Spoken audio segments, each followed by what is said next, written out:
안녕하세요. 저는 얼마 전 신우와 대판 싸우고 연을 끊었습니다. 손익 신우고요. 결혼 전부터 예물 예단 문제로 시어머니보다 더 갑질하며 짜증나게 하더니 결국은 이 사단을 내고야 말았네요. 드세고 나대는 신우가 있다는 건 정말 피곤한 일입니다만 그래도 이제라도 연 끊고 얼굴 안 보고 살게 되니 얼마나 속이 시원한지 모르겠어요. 신우와 연락을 끊게 된 이유가 있습니다. 신우는 남편보다 5살 많은 누나고요.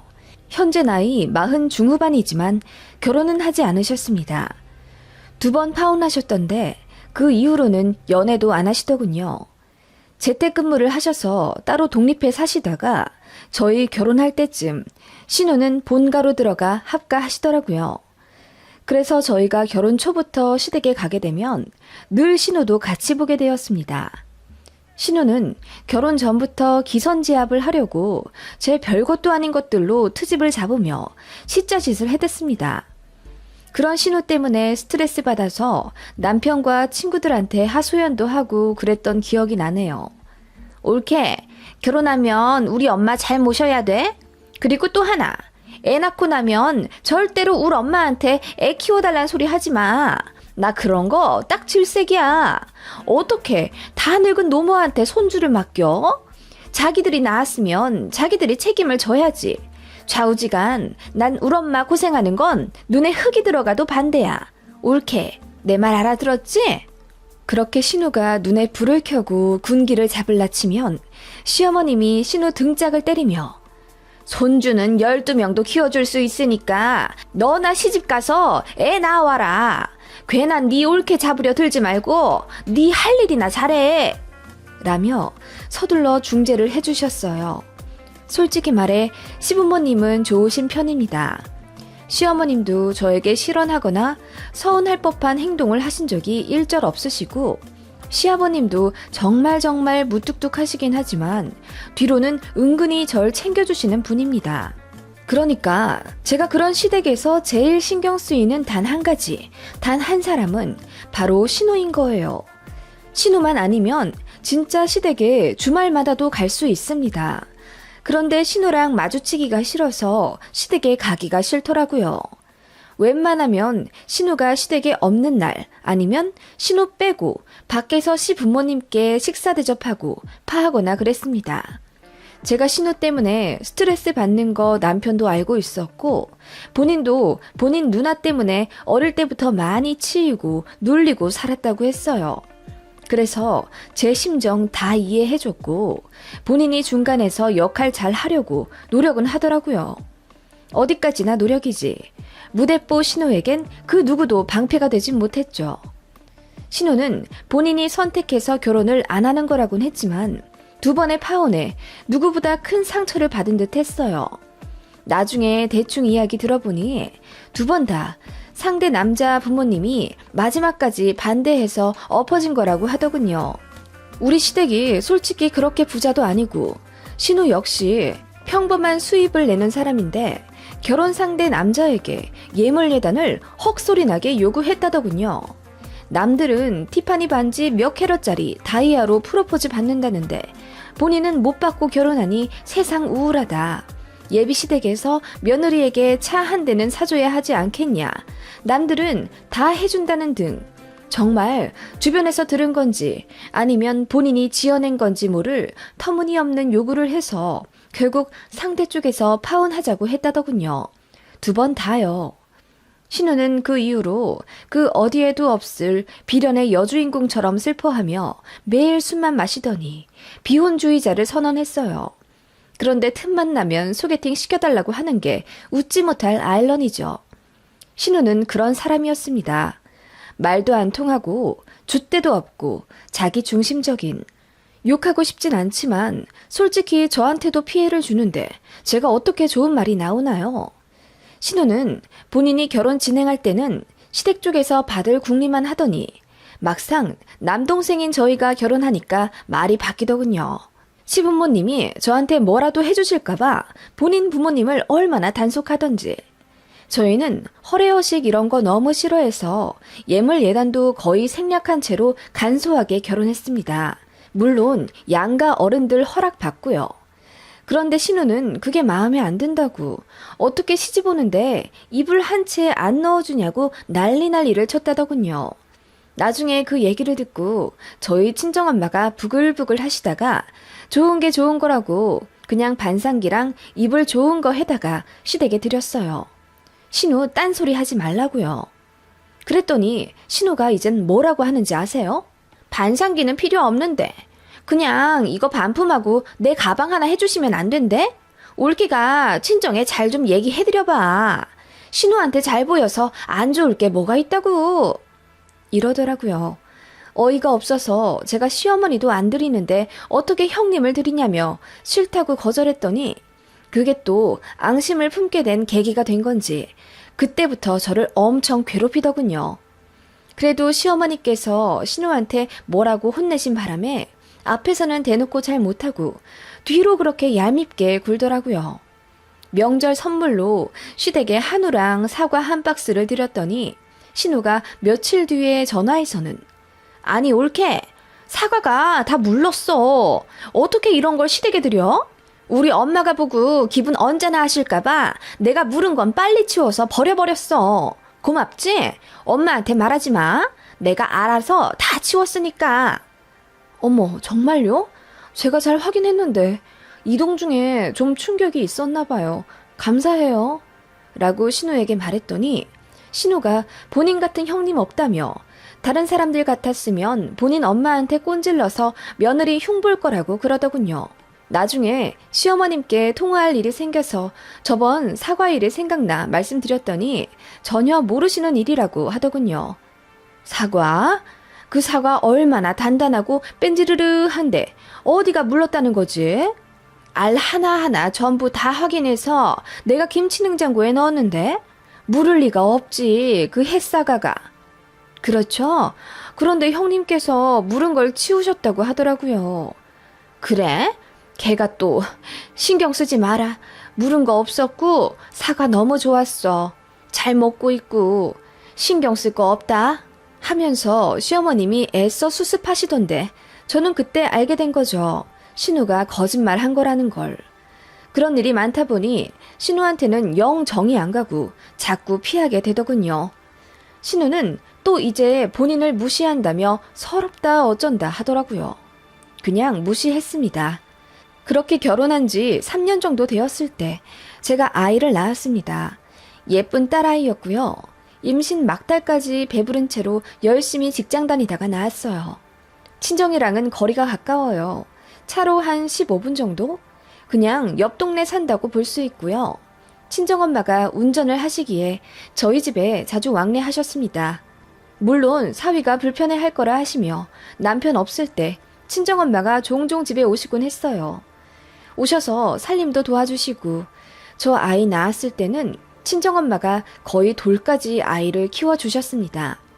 그 후로는 제가 일을 하면서 직장 어린이집에 맡기느라 친정엄마 도움을 거의 안 받았지만 가끔 급한 일이 있거나 아이가 아파 등원하지 못할 때는 친정엄마의 도움을 받을 수밖에 없었어요. 그런 장모님에게 남편 역시 가슴 깊이 감사드리고 있었고 남편도 착한 사람이라 장모님을 깍듯이 모시고 살갑게 굴었습니다. 솔직히 말해 친정에서 더 도움을 받았기에 남편도 그걸 잘 알고 있었습니다. 친정엄마도 첫 사위인 제 남편을 너무나도 예뻐하셨고 혹여라도 당신 때문에 불편해 하실까봐 늘 노심초사하며 언행을 조심스럽게 하셨죠. 저에게는 오빠가 있었는데 저희 오빠도 남편이 남동생 같다며 잘 챙겨줬어요. 그래서 남편도 저희 친정을 편안해했고 남들한테도 절대로 처가 안 그러고 꼭 높여서 처댁 그러더라고요. 사소한 언행이지만 그런 점이 저도 남편을 좋게 보게 되더라고요.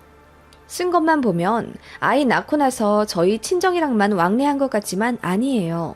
한 달에 2번 정도는 꼭 시댁에 방문해서 아이 보여드리고 시부모님도 챙겨드리고 했습니다. 신우는 저희가 친정에 흡수돼서 시댁을 나몰라라 한다는 식으로 몰아갔지만 전혀 아니에요. 아무튼 그렇게 아이가 15개월인가? 그 정도 되었을 때 친정엄마께서 여행 적금이 만기되었다며 저희 가족이랑 다 같이 해외여행에 가고 싶다 하시더라고요. 오빠 결혼했을 때부터 한 달에 10만 원 정도씩 부어오시던 적금이고 저희 결혼하고 나서는 한 달에 20만 원씩 넣으셨대요.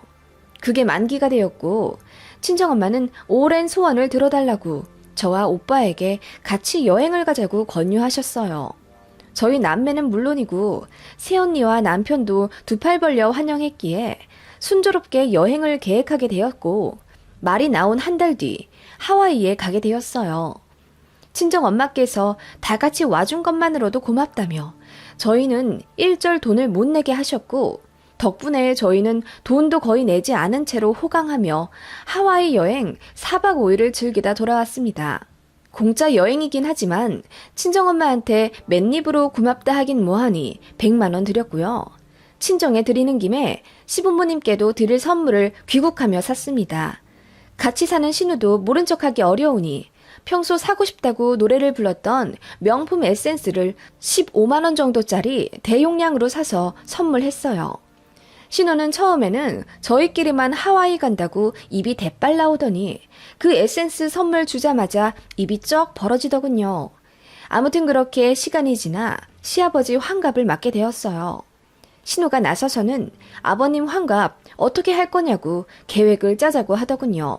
저랑 남편은 사실 아파트 대출금 때문에 돈이 그렇게 여유가 되지가 않았어요. 그래서 저도 아기 낳기 전날까지 배부른 채로 회사 나갔고 출산휴가 1년 되자마자 쫓기듯이 다시 복귀한 거예요. 쉬면 아무래도 돈이 덜 들어오니까요. 게다가 얼마 전 남편이 무면허 차량에 교통사고가 나서 저희 차가 반파되는 일이 있었어요. 그런데 보상을 얼마 못 받는다고 하더라고요. 저희 보험에 무면허 관련된 약관이 빠져 있었던 관계로 엄청나게 손해를 보게 되었어요. 그래서 차 새로 산다고 그나마 모아둔 돈도 탈탈 썼고 그것도 모자라 추가 대출도 받은 상태였습니다. 둘이 맞벌이면 뭐하나요? 돈이 이렇게 줄줄 나가는데. 이런 저희 사정을 가까운 친정에서 잘 아시고 그래서 종종 도움을 주셨던 거예요. 그렇게 하와이에 갔다 왔던 일이 있었습니다. 신우는 저희가 하와이에 갔다 온 걸 너무나도 부러워했고요. 그렇게 시간이 흘러 1년 반쯤 되었을까? 어떻게 하다 보니 보험사에서 돈도 어느 정도 받게 되었고 남편도 회사에서 성과금을 이례적으로 좀 많이 받아서 모처럼 저희 가정에도 여유가 생겼어요. 그래서 어머님 생신 때 저희도 해외여행을 가보자 계획을 짰습니다. 신우는 저희 남편이랑 싸운 것 때문에 기분이 나쁘다며 같이 여행 안 갈 거라고 못 박더군요. 솔직히 저야 더 좋았죠. 신우 신경 안 써도 되고 시부모님만 올곧이 모시면 되니 더 좋더라고요. 아무튼 그렇게 시부모님이랑만 여행 계획을 짜는데 어머님이 비행기 오래 타는 것도 싫고 예전부터 베트남 호치민에 꼭 가보고 싶었다면서 그리로 가자고 하시더군요. 그래서 어머님 의견 따라 베트남으로 정하고 대신에 비행기 좌석은 비즈니스로 하고 리조트도 꽤 좋은 곳으로 정하는 등 신경을 꽤 썼습니다. 그렇게 출국이 한 달 정도 남은 상태였는데 신우가 시어머님께 얘기를 다 들었나 보더라고요. 처음에는 저희가 베트남 간다고 하니까 비웃으며 관심도 안 두더니 비행기는 비즈니스 좌석에 리조트도 호화스러운 곳으로 계약했다고 하니까 그제야 관심이 생겼나 봐요. 신우가 진짜 오랜만에 전화를 하더군요. 올케, 얘기 들었어. 우리 엄마 아빠 모시고 베트남 간다며? 그것도 무려 비즈니스로? 올케, 속 보인다. 친정이랑은 하와이 가더니 우리 엄마한텐 베트남 보여주겠다는 거야? 무슨 말씀이세요? 어머님이 호치민에 꼭 가고 싶다고 하셔서 거기로 정한 거예요. 베트남 뭐 볼 거 있나? 하와이 같은 데면 모를까? 그래도 리조트는 좋은 거 잡아놨다길래 다행이다 싶었지? 비아냥대는 신우 때문에 저도 기분이 나빠지더군요. 그래서 대충 마무리하고 끊으려고 하는데 신우가 계속 말을 빙빙 돌리며 전화를 안 끊더라고요. 그러다가 하는 말이 올케, 혹시 비행기 자리 하나 더 예약해 줄 수 있어? 그래도 내가 베트남 한번 다녀왔잖아. 내가 가서 관광 좀 시켜드려야지. 사실 그 리조트도 가보고 싶긴 했고. 그러더라고요. 시어머니가 비행기 타는 거 무서워할지도 모르니 딸인 본인이 꼭 옆에 앉아서 시중을 들어야 한다며 좌석을 꼭 엄마 옆으로 해달라는데 그 말이 뭐겠어요. 자기도 비즈니스로 해달라 이거죠. 속이 훤하게 보이는 신호 때문에 짜증이 나더군요. 그리고 분명히 자기 입으로 안 간다고 할 땐 언제고 이제 와서 그것도 비아냥거리며 베트남 다 후려치더니 같이 가자니 열 안 받게 생겼나요? 그래서 제가 이제는 여행 경비 모자라서 더 예약은 못하겠고 신호 보고 가고 싶으면 알아서 비행기 티켓 끊어서 합류하라고 했어요. 그랬더니 신호가 부글부글 끓는 소리를 내며 아니 예약한 김에 올케가 하나만 더 해주면 되잖아. 그게 그렇게 어려워? 솔직히 며느리인 올케가 우리 부모님 돌봐봤자 딸인 내가 더 잘하겠지. 내가 가면 올케도 편하잖아. 그러니까 그냥 좋게 예약 한 자리 더 해. 리조트는 어차피 우리 엄마 아빠 묵는 방에 내가 끼면 되는 거고. 비행기 그거 몇 푼 든다고 그래? 얼마 안 되는 거 좀 끊어달라는 거잖아. 진짜 치사하네. 친정이랑은 하와이 사이좋게 가더니 시댁에는 왜 이렇게 짜게 굴어? 라길래 제가 얘기했죠. 짜게 군다뇨. 형님, 제가 몇 번 말씀드려요. 하와이는 저희 친정엄마가 돈 거의 다 내주셨다고요. 어이가 없다. 그러니까 지금 친정이 좀 더 여유롭다고 시누이인 나한테 눈치 주는 거야, 뭐야? 제가 언제 그랬어요.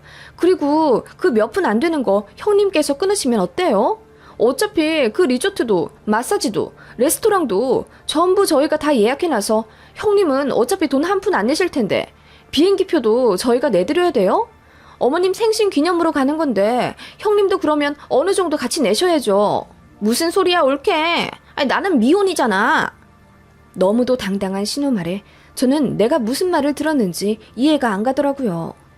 미혼인 거랑 여행 때 돈 내는 거랑 무슨 상관이신데요, 형님? 원래 결혼한 형제가 돈 다 부담하는 거야. 주변 보면 다 그렇잖아. 미혼은 그냥 몸만 따라가면 돼. 게다가 올케 내는 애기도 있잖아. 그 애기 누가 보겠어? 결국 고모인 나도 보는 건데. 게다가 둘은 잘 벌고 잘 살면서 어떻게 미스인 나더러 돈을 내라고 그래? 올케가 좀 융통성 없는 건 알았지만 좀 황당하다. 이럴 때는 어떻게 하는지 그 돈 많으신 친정엄마한테 여쭤봐. 라고 저희 친정엄마 얘기까지 나오길래 이건 진짜 선 넘었다 싶더군요. 어이가 없어서 제가 뭐라도 대꾸하려니까 신호가 본인 비행기 자리 끊어주는 걸로 알고 있겠다며 여행 날짜 맞춰서 휴가계 낼 테니 알아서 하라고 하고 끊더군요.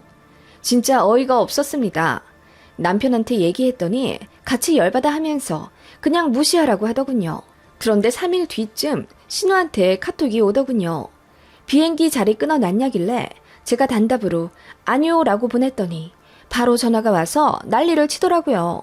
올케, 나 그날 휴가 쓴다고 했잖아. 비행기도 안 끊어놓으면 어떡해. 진짜 이럴 거야? 형님, 아무리 생각해도 이건 아닌 것 같아요. 효도에 기혼 미혼이 무슨 상관이 있어요? 그럼 앞으로 시댁 대소사 행사일마다 저희가 다 돈 부담해야 한다는 얘긴데 그건 절대로 안 되죠. 형님도 자식이잖아요. 어떻게 결혼 안 했다는 이유로 돈 한 푼 안 내고 이렇게 매번 저희한테 부담을 지우세요. 저희도 입에 풀칠하기 바빠요. 애도 있고요. 그런데 그렇게 다짜고짜 비행기 티켓 끊어놓으라고 명령조로 말씀하시면 저도 참을 수 없죠. 뭐라고? 올케, 진짜 가정교육 제대로 못 받고 시집 왔나 보다. 어떻게 손이 시누이한테 그렇게 얘기를 할 수가 있어? 내가 저번에 너네 엄마한테 물어보랬잖아. 그 말에 저도 꼭지가 돌아서 외쳤죠. 네, 친정엄마한테 물어보니까 형님 티켓 내주지 말래요. 계속 내주다 보면 버릇된다고 빈대 대서 저희 괴롭힐 거라 하시는데요? 라고 했어요. 물론 친정엄마가 말씀하셨다는 말은 거짓말이죠. 그냥 한 소리였어요. 열받잖아요. 그 말에 신우가 소리를 질러가며 미친 듯이 샤우팅 하더라고요. 쌍욕까지 섞어서 뭐라 하길래 바로 전화 녹음했습니다. 그렇게 혼자 열을 뿜어내면서 10분 정도 온갖 욕이란 욕은 다 하고 저희 친정까지 싸잡아 그지 같은 집안, 배운 거 없는 집안 어쩌고 하면서 입에 담지도 못할 말들을 다 해대던데 저는 한마디도 안 거들었습니다. 마지막엔 신우가 이러더군요. 그래, 그 잘난 친정이랑은 하와이 가고 우리 엄마랑은 베트남 간다 이거지? 네가 얼마나 우리 시댁을 만만하게 보는지 알겠다. 너 우리 엄마 아빠한테 내가 네 본 모습 싹 까발려서 우리 집에서 왕따 시켜버릴 거야. 이제 명절 때마다 우리 집 오면 넌 투명인간 될 거라고. 알겠어? 내가 조카도 예뻐해주나 봐. 너만 잘했어도 우리 가족 모두 행복할 텐데 결국 너 하나 때문에 그 화목하던 우리 집안에 먹구름이 끼는 거야. 알겠어? 라고 하며 전화를 끊더군요. 어이가 없어서 헛웃음이 나왔습니다. 그렇게 며칠 뒤 시부모님께서 남매끼리 싸운 걸 아시고는 주말에 호출을 하셨습니다. 시어머니께서 얼굴에 근심을 가득 찌시며 이럴 거면 생신 때 여행 안 가겠다고 자식들 분란 만들면서까지 해외여행 하고 싶지 않다며 울상을 지으시더군요. 신우는 옆에서 눈물즙을 짜내며 나더러 알아서 티켓 구해서 베트남 오라는데 너무 서럽잖아. 나는 가족 아니야? 결혼도 못했으니 여기 끼지도 못해? 나는 이쪽에도 저쪽에도 가정이 없는 외톨이인가 봐. 동생네가 무시하는 거 알지만은 그래도 엄마 아빠 걱정돼서 같이 따라가겠다는데 올케가 저렇게 차갑게 내쳐버릴 줄은 몰랐어. 나만 소외당하는 기분이야. 그냥 이제 나도 고시원이라도 얻어서 나가려고. 신우도 내 얼굴 마주치면 불편할 거 아니야. 이러는데 환장하겠더라고요. 제가 아니라고. 신우가 먼저 저더러 친정이랑은 하와이 가고 시댁이랑은 베트남 간다면서 비아냥대서 기분이 나빴고 그래서 다투게 된 거라고 해명했더니 신우가 더 큰 소리로 울더라고요. 자기 편은 하나도 없다고. 올케, 전화 때랑은 너무 다른 거 아니야? 전화로는 고래고래 소리 질러가면서 돈도 안 낼 거면 꺼지라고 화냈잖아. 어머 형님 무슨 말씀이세요? 제가 언제 그랬다고요? 도리어 화내고 쌍욕한 거 형님이잖아요. 누가 더 황당한데 참나. 엄마 올케 장난 아니야. 나 올케 너무 무서워. 그래서 한마디도 못하고 질질 짜다가 전화 끊었어. 그 말에 저는 너무나 화가 나 눈이 돌아버렸습니다. 그래서 신우한테 말했죠. 형님 그 말 책임지실 수 있으세요? 진짜 한마디도 안 하고 저한테 당하기만 하셨다고요? 그래 그랬잖아. 엄마 나이 먹고 결혼도 못한 미혼 신우라 난 여기저기 집만 되나 봐. 이제 내가 나갈게. 내가 나가면 다 조용해질 것 같아. 하면서 연기를 하며 일어나는 신우의 손목을 딱 잡았습니다. 그리고 제 폰을 들어 그날 신우가 고래고래 소리 지르며 저희 친정 욕하고 쌍욕하던 그 10분 정도의 통화 내역을 크게 스피커폰으로 틀어 시부모님과 남편 앞에서 재생시켰습니다.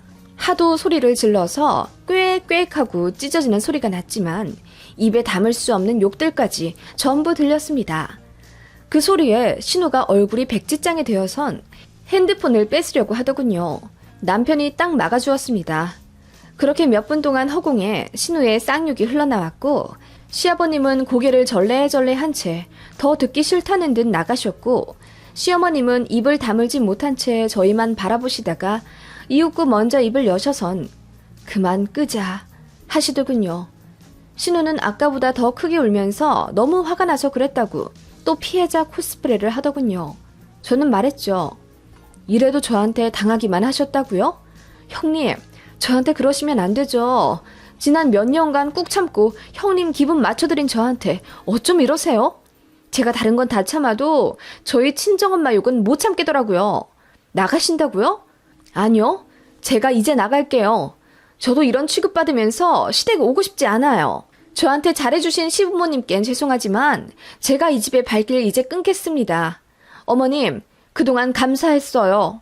하며 제가 인사하고 일어나는 척하자 어머님이 다급히 저를 말리시며 세아가 내가 미안하다. 얘가 철딱서니가 없어서 그래. 이해 좀 해줘. 그리고 나가긴 누가 나간다는 거니? 나갈 사람은 따로 있는데. 하시며 신우를 다그치시더군요. 빨리 사과하라고요. 신우는 입이 대빨 나와선 묵묵부답이었습니다. 시어머님은 안절부절 못하며 누가 누구더러 왕따를 시키네. 감히 사돈댁을 그렇게 욕해야 되겠냐는 둥 정말 처음 보는 모습으로 신우를 호되게 눈물 쏙 빠지도록 혼내시더라고요. 앞에서 보는 제가 민망할 정도였습니다. 그리고 신우더러 나가라고 하시더라고요. 계속 끼고 사는 것도 피곤하다 하시며 독립해서 나가라고 밥 해주고 빨래 해주는 것도 한계라고. 누가 누굴 돌본다 어쩐다 나대고 있냐며 제가 앞에서 듣기에도 민망할 정도로 어머님이 신우를 엄청 혼내시더라고요. 신우는 얼굴이 새빨개져서는 왜 올키 앞에서 그러냐며 급기야 엉엉 울어버리더라고요. 40이 아니라 무슨 4살 먹은 어린애 같더라고요. 어머님도 사실 마음고생이 많으셨거든요. 신우 성격에 결국 남자들 다 도망가고 예비시댁에서도 안 좋게 봐서 다 파혼하고 결혼은 본인도 하고 싶어 하는데 나이는 나이대로 찾지 이제는 소개팅도 선도 잘 안 들어와. 게다가 독립한다고 나가더니 40줄 넘어서 집에 들어와서는 밥 해달라 빨래 해달라 그러고 있으니 어머님도 얼마나 속이 상하셨겠어요. 제 앞에서는 창피하다고 티는 거의 안 내셨지만 가끔씩 신우 때문에 속이 탄다는 듯의 말씀을 하실 때 알아차렸어요. 아무튼 그렇게 집안이 시끄러워질 만큼 대판 싸우고 나서 저랑 남편은 바로 집에 왔고요. 신우가 저한테는 전화 못 걸고 남편한테는 연락해서는 어떻게 자기를 그렇게 개망신 줄 수가 있냐면서 이제 집에서도 쫓겨나게 생기고 엄마 아빠한테도 신뢰를 잃었다며 저희 부부더러 책임지라고 울고불고 난리였다네요. 제가 좀 심했나 싶긴 한데 솔직히 신우 그 얄미운 언행에 제가 스트레스 받은 게 몇 년인데요. 신우는 제가 몇 년 동안 잘해드린 건 생각도 안 나는지 저더러 악마 같다. 집에 사람이 잘못 들어왔다 어쩌고 저쩌고 그러는 것 같더라고요. 그러거나 말거나 해요. 그 이후로 한 번의 명절이 있었지만 어머님이 신우 아직 집 못 구해서 시댁에 있으니 저희더러 오지 말라셔서 못 갔고요. 나중에 신우가 따로 집 얻어 나갔을 때 그때부터 시댁에 왕래했습니다. 그날 이후로 신우랑은 얼굴 본 적이 없어요. 아버님 어머님도 저희더러 그냥 신우하고 같이 마주치지 말았으면 좋겠다 하실 정도이니 신경 안 써도 되겠죠? 저를 왕따 시킨다던 신우는 결국 본인이 왕따가 된 것 같네요. 이래서 마음보를 곱게 먹어야 한다고 하나 봐요.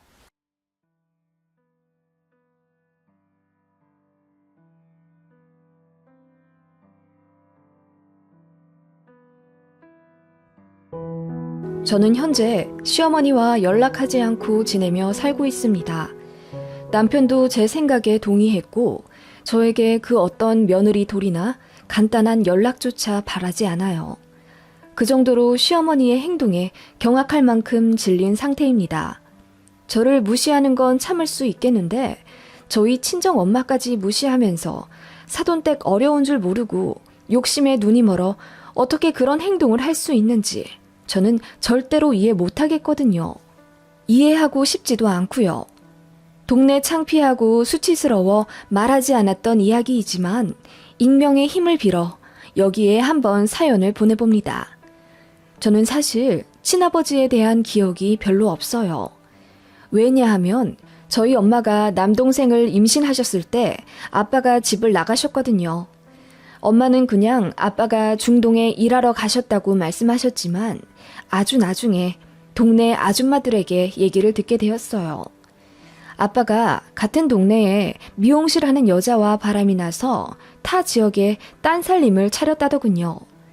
가십거리를 좋아하는 동네 아줌마들 덕분에 저와 제 동생은 아빠에 대한 그리움조차 산산조각이 나버리며 그 깨진 파편에 가슴에 큰 상처를 받게 되었습니다.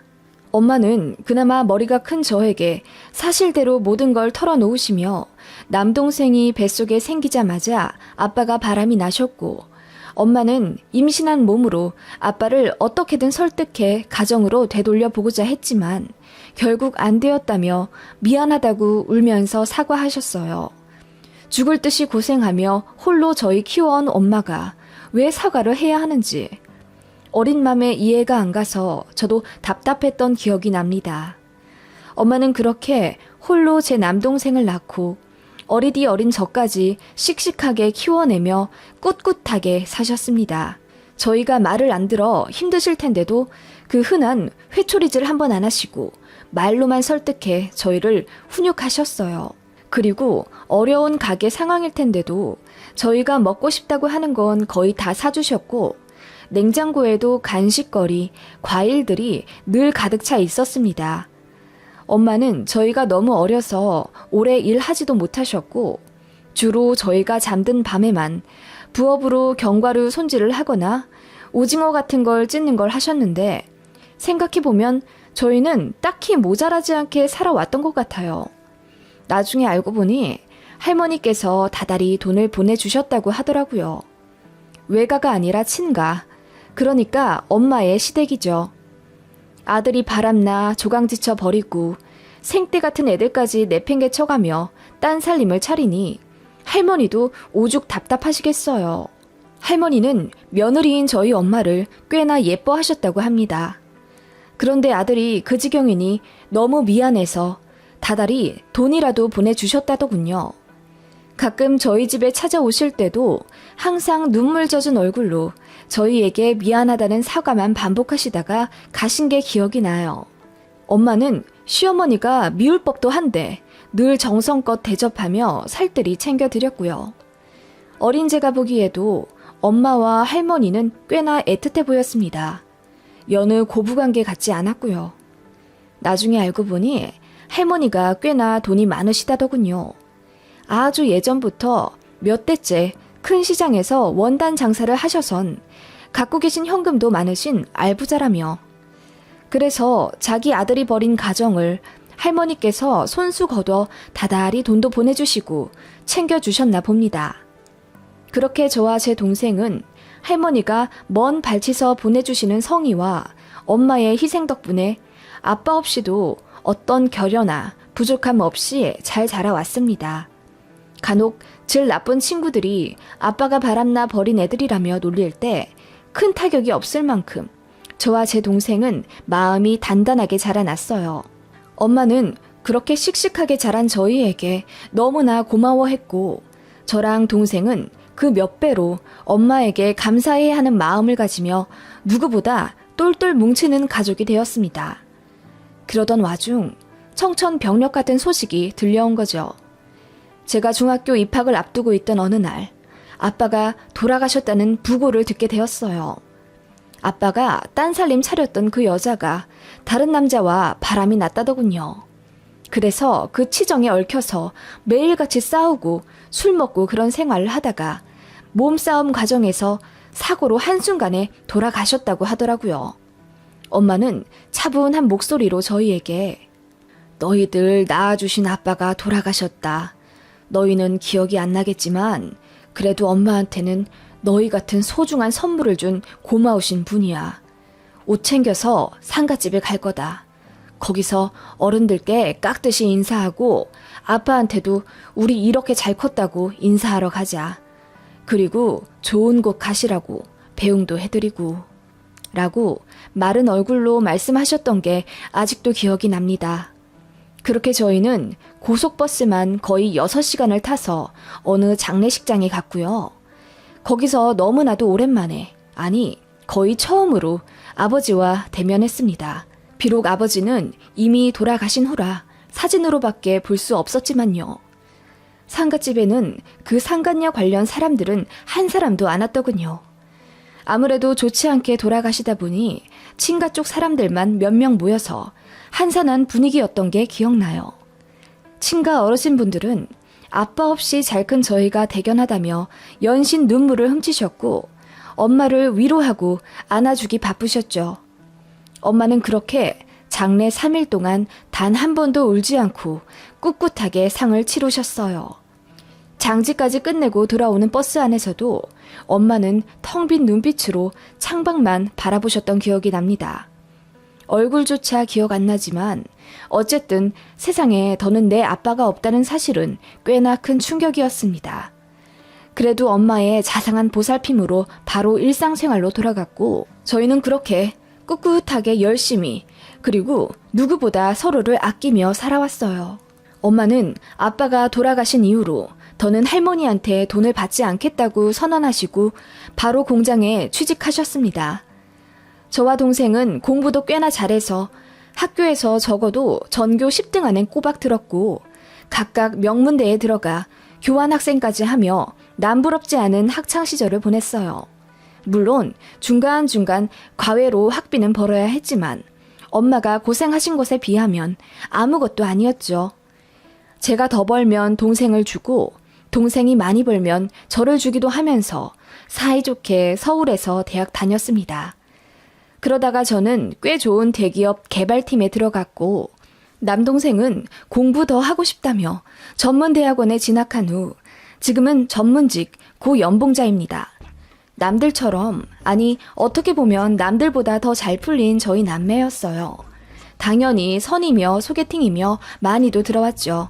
저는 어쩐지 결혼하기 싫더라고요. 저희 엄마의 실패한 결혼을 피부로 체감했잖아요.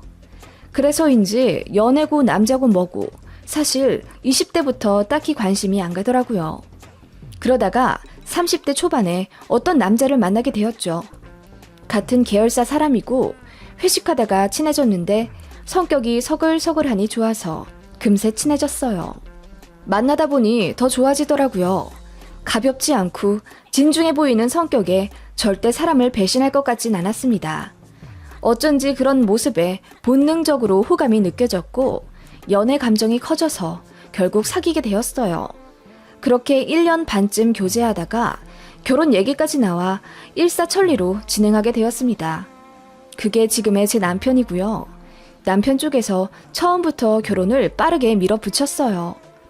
그도 그럴 것이 남편은 저보다 5살이 많았고 남편이 장남인데 남동생도 결혼할 여자가 있다더군요.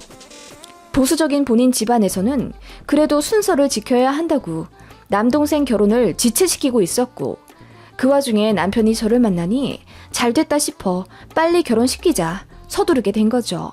저에게 한없이 젠틀하고 상냥했던 시부모님이었고 상견례도 아무 일 없이 서로 배려해주며 좋은 분위기로 잘 마쳤어요. 결혼 준비 과정에서 불협 화음도 없었습니다. 어쩌다 보니 거의 반반씩 부담하여 결혼하게 되었고 이렇듯 별 문제 없이 잘 흘러가는 것만으로도 인연이라 생각하며 시부모님께도 참 잘했어요. 그런데 저 혼자만의 착각이었나 봅니다. 시어머니는 사실 제가 마음에 안 차셨다고 나중에 고백하시더라고요. 신혼여행 다녀와서 시댁에 인사드리러 갔을 때 어머님이 말씀하셨어요. 나는 사실 우리 큰아들이 더 괜찮고 멀쩡한 집안에 장가가길 원했는데 장인어른 사랑도 듬뿍 받으면서 같이 술도 한잔하고 그렇게 이쁨 받길 원했거든. 게다가 아버지 없이 자랐으면 마음에 그늘이 왜 없겠어. 아무래도 부모 두 분 모두 멀쩡하게 있는 집안에서 자란 사람이랑은 다르겠지. 그래서 편모 가정을 보면 문제없는 집안이 없다는 거야. 그 말에 저는 너무 상처를 받았죠. 신혼여행 다녀오자마자 이런 소리를 듣다니. 남편도 발끈하면서 어떻게 그런 말을 와이프 앞에서 대놓고 하시냐 한 소리 했지만 시어머니는 이제 가족도 됐는데 숨길 거 뭐가 있냐면서 차라리 이렇게 다 드러내놓고 말하는 게 뒤끝도 없고 털털한 거라며 본인이 솔직한 시어머니라 그렇다고 저더러 알아서 이해하라고 하시더군요. 저는 사실 저희 엄마가 모독당한 것 같아서 기분이 너무나도 안 좋았어요. 그래서 저도 한마디 했죠. 어머님, 저희 엄마가 얼마나 잘 키워주셨는데요. 물론 사람이 흠 하나 없이 자라긴 어렵겠지만 저희 친정 어머니는 저랑 제 동생한테 갖고 있는 사랑을 다 쏟아 부어주셨어요. 저는 그런 어머니 밑에서 자란 게 자랑스럽고요. 편모 가정에 대해 편견이 있는 사회란 건 알지만 어머님도 저를 가족으로 받아들이신 만큼 조금 열린 마음으로 보셨으면 해요. 어머님께서 그렇게 생각하실 줄은 전 정말 몰랐네요. 결혼 전에 일러주시지 그러셨어요.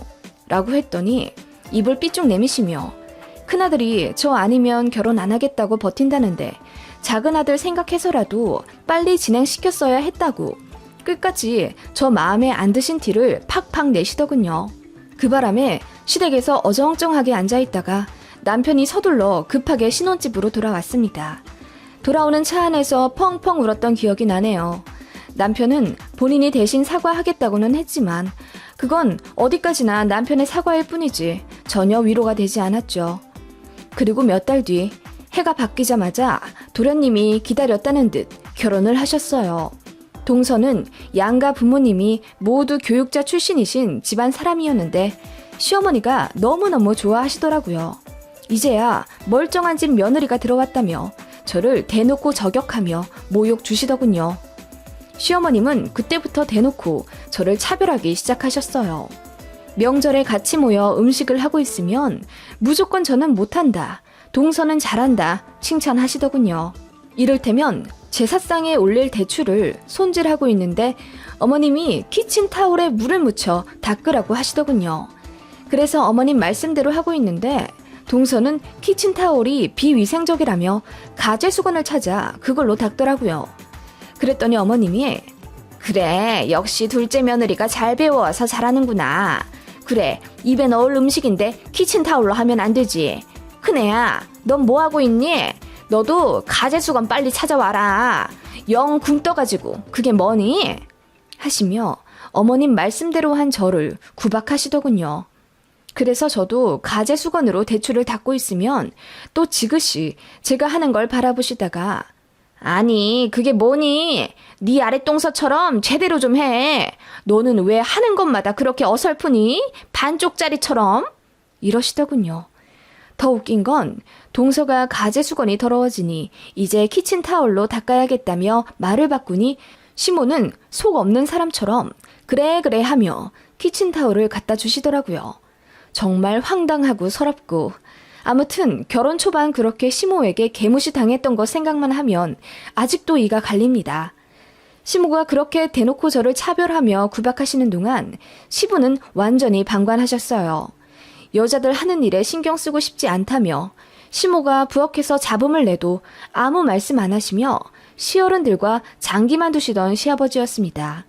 시모는 남편이 저희랑 같은 공간에 있으면 무조건 제 편을 들 걸 알기 때문에 일부러 심부름을 시키며 집 밖에 내보내곤 하셨어요.